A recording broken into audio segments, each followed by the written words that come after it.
So today on the workbench I've got a median Akoya P40000, which this one came from the local Aldi store on special. If this machine wasn't on special, I'm highly doubtful that I would have actually picked it up. But it was currently listed at $5.99, as you can see, plenty of dust on there. And when I recently purchased it, as of today, it was $3.99 Australian, or AUD, which at $400, this is pretty darn good value. Granted, most people will say it's a pre-made computer. That's not necessarily a bad thing. Especially with median, they tend to use fairly off-the-shelf parts, which hopefully in this machine they would have continued. But being 8 gig of RAM is currently roughly about 120 Australian dollars. I believe this particular one comes with a Z370 chipset motherboard, which those alone are still over $100. The processor is around $150 brand new, the i3, and factoring in a legitimate copy of Windows 10, you're easily over the $400 mark, which this computer was. So inside we got the power lead, manual, there was a mouse there as well, and one thing I did miss with pulling it out of the box here is there's also a keyboard. So a free keyboard and mouse with it as well.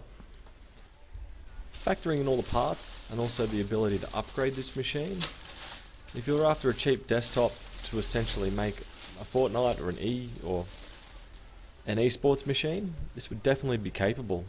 Putting in something like a GTX 1050 and also an M.2 PCIe SSD, this thing would fly quite well, and considering the price that you're paying for it, it would definitely be worthwhile.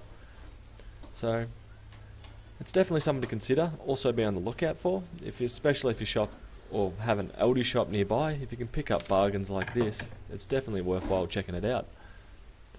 Now, as we can see inside the machine here, just got a fairly basic 450 watt power supply, which granted wasn't going to be anything special. Another nifty feature around the front here is a removable expansion to add another 3.5 inch hard drive in there, which is definitely not quite a docking station, but it's a pretty cool little feature.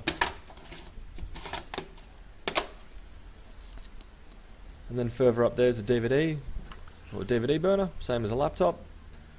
And here we can see the Z370HA motherboard, which one PCI 16, two PCI 1s, there's an M.2 and a PCIe M.2, which for the price of it, you're definitely laughing. The only disadvantage there is 2 RAM slots. Granted, one of them currently has an 8 gig in there, so future expansion you can easily add another one. So you can easily get this up to 16 without having to spend too much extra. But overall, the design of it's pretty nice, pretty neat. It's been a little while since I've seen the reversed motherboards, but whatever, that does not really matter at all. Also, the hard drive in here is disappointingly just a Toshiba hard drive. Still, it's a brand new 1 terabyte drive. And coming up in here we have some Kingston 2400 megahertz. So fairly off the shelf 2400 components. Overall a relatively neat machine. And coming up next we'll dive into the BIOS just to give you a quick show of that. This particular one did have an update available, which I also did apply. But overall, a worthwhile machine.